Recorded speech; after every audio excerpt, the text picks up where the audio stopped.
Okay, student. Now it's time for us to learn English. Baik, anak-anak, sekarang adalah waktunya bagi kita untuk belajar bahasa Inggris. Firstly, let me say, welcome to our Smart English class. Pertama-tama, selamat datang ke kelas bahasa Inggris Smart kita. Okay? Smart stands for semangat, mahir, asyik, reflektif, dan taat. It will be our password to join in each English learning activity. Ini akan menjadi password kita untuk masuk dan bergabung dalam setiap aktivitas pembelajaran bahasa Inggris. Then, today we are going to learn about to be in the form of present tense. Jadi, hari ini kita akan belajar tentang to be dalam pola kalimat simple present tense. To be dalam pola kalimat present tense digunakan sebagai penghubung antara subjek dan predikat. To be bisa juga disebut sebagai kata bantu dari sebuah kalimat. To be dalam pola kalimat simple present tense meliputi am, is, are. Sekali lagi saya tegaskan, to be dalam pola kalimat simple present tense digunakan sebagai penghubung dalam suatu kalimat.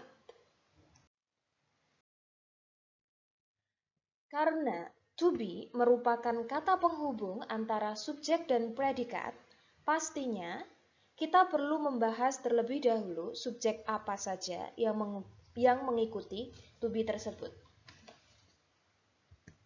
Untuk subjek I yang memiliki arti saya menggunakan to be am. Untuk subjek he sebagai kata ganti dia untuk laki-laki, subjek she sebagai kata ganti dia untuk perempuan, dan subjek it sebagai kata ganti benda atau hewan tunggal menggunakan to be is. Sementara untuk subjek you yang memiliki arti kamu atau kalian, subjek we yang memiliki arti kami atau kita, dan subjek they yang memiliki arti mereka menggunakan to be are. Lantas bagaimana dengan subjek my mother? Apa to be yang paling tepat digunakan untuk subjek my mother? Apakah am, is, atau are? Oke, my mother yang memiliki arti ibu saya, kata gantinya adalah she. Karena kata gantinya adalah she, maka my mother menggunakan to be is. So, my mother is. Berikutnya, bagaimana dengan subjek I and my brother? To be apa yang paling tepat digunakan untuk subjek tersebut? I and my brother yang memiliki arti saya dan saudara laki-laki saya, kata gantinya adalah we, yang berarti kami atau kita. Maka, I and my brother menggunakan to be are. Selanjutnya, untuk subjek the books yang memiliki arti buku-buku itu. Apa to be yang paling tepat digunakan untuk subjek the books? Oke, the books kata gantinya adalah they yang memiliki arti mereka. Jadi, the books menggunakan to be are.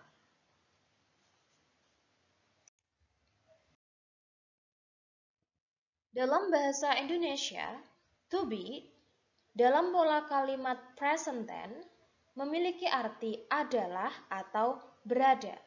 Tetapi, to be juga bisa tidak memiliki arti apapun.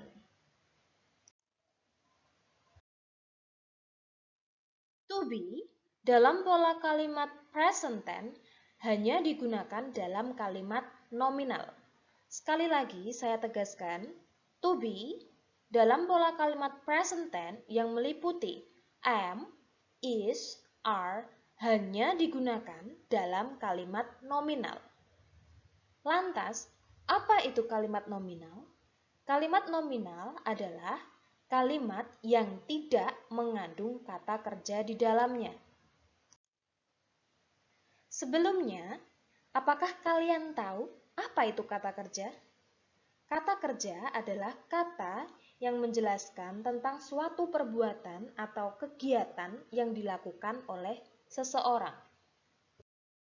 Contoh dari kata kerja seperti eat yang artinya makan, sleep yang artinya tidur,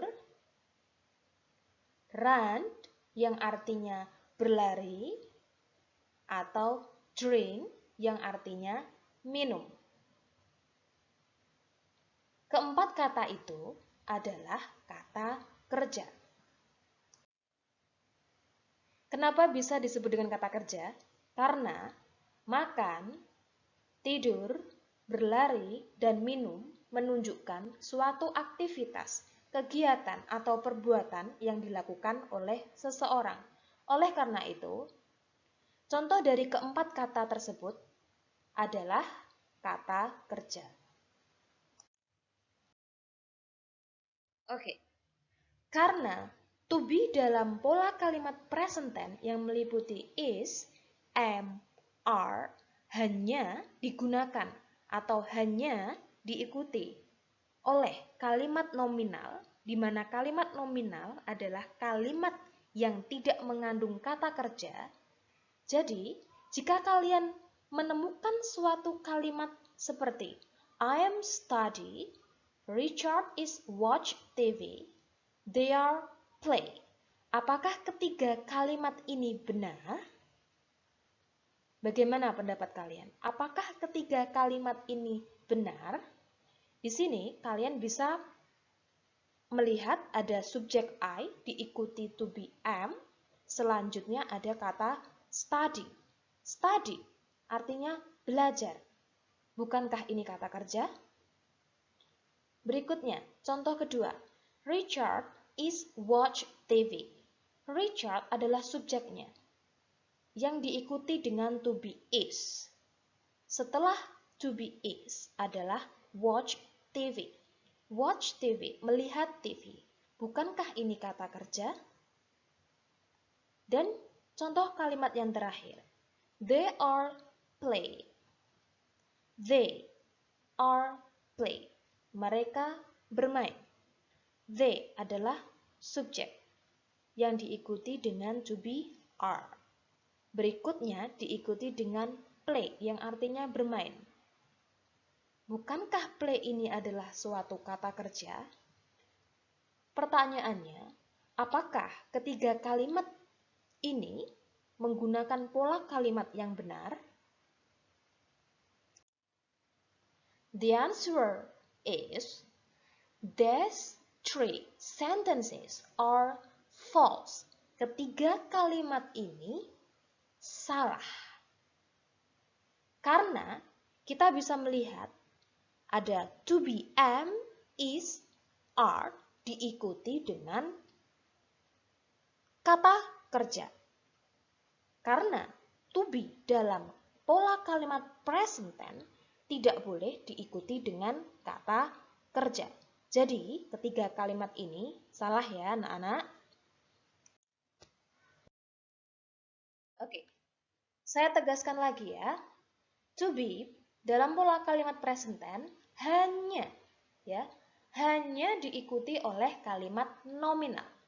Sementara kalimat nominal itu biasanya diikuti dengan noun, kata benda, adjective, kata sifat, dan adverb, kata keterangan.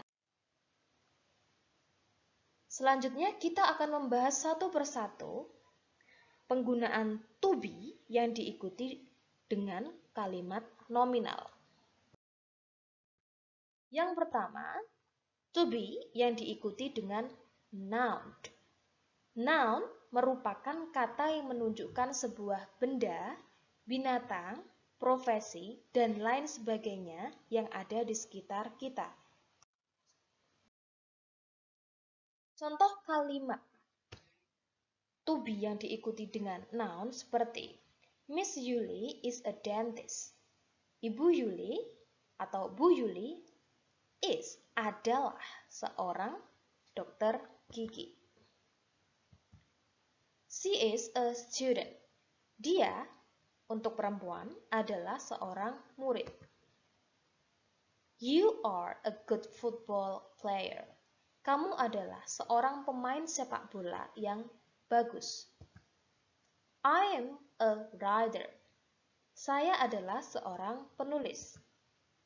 It is a book. Itu adalah sebuah buku.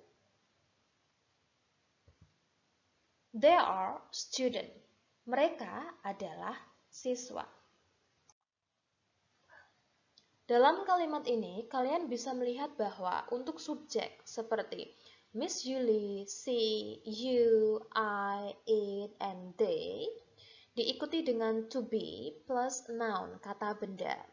Kata benda di sini kalian bisa lihat adalah suatu profesi seseorang seperti dentist, dokter gigi, student, siswa, football player, pemain sepak bola, writer, penulis, student, siswa. Ini adalah suatu profesi. Profesi tersebut masuk ke dalam noun, kata benda.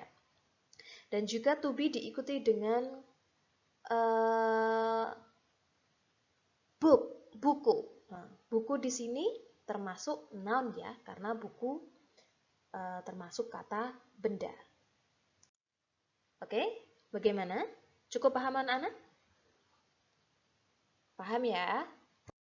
Selanjutnya adalah penggunaan to be yang diikuti dengan adjective. Apa itu adjective? Adjective merupakan kata yang menunjukkan sifat dari suatu objek atau subjek. Contoh kalimatnya seperti I am happy. Saya bahagia. The flower is beautiful. Bunga itu cantik. They are smart. Mereka pintar. You are diligent. Kamu rajin. The book is thick. Buku itu tebal. Three books are thin. Buku-buku itu tipis. Oke. Dalam kalimat ini, kalian bisa melihat ya, bahwa untuk subjek I, the flower, they, you, the book, and three books, diikuti dengan to be, am, is, are, plus adjective, kata sifat. Kata sifatnya apa aja di sini? Ada happy, ada beautiful, ada smart, diligent, thick, and thin. Oke, di sini saya akan lebih fokus dalam kalimat the book is thick and three books are thin. Oke. Di sini ada perbedaan ya.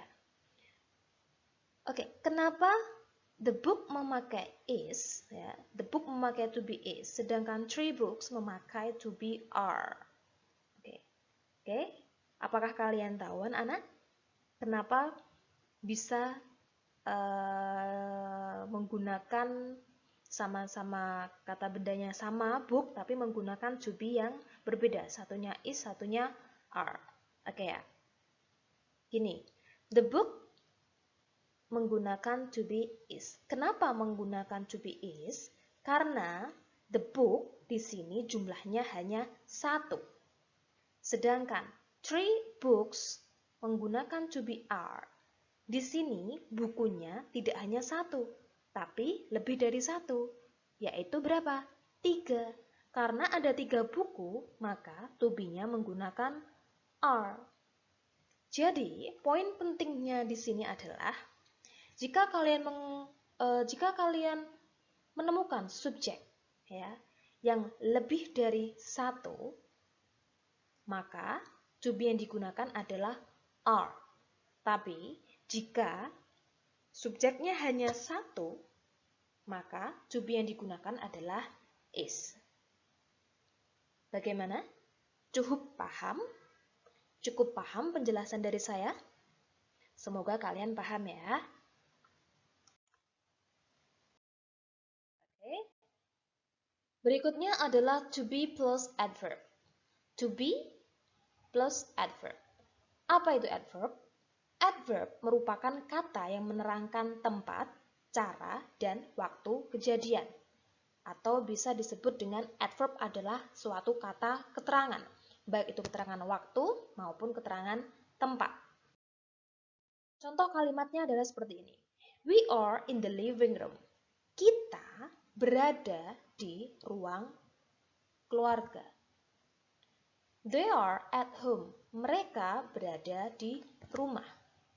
It is 7 o'clock in the morning. Ini jam 7 di pagi hari.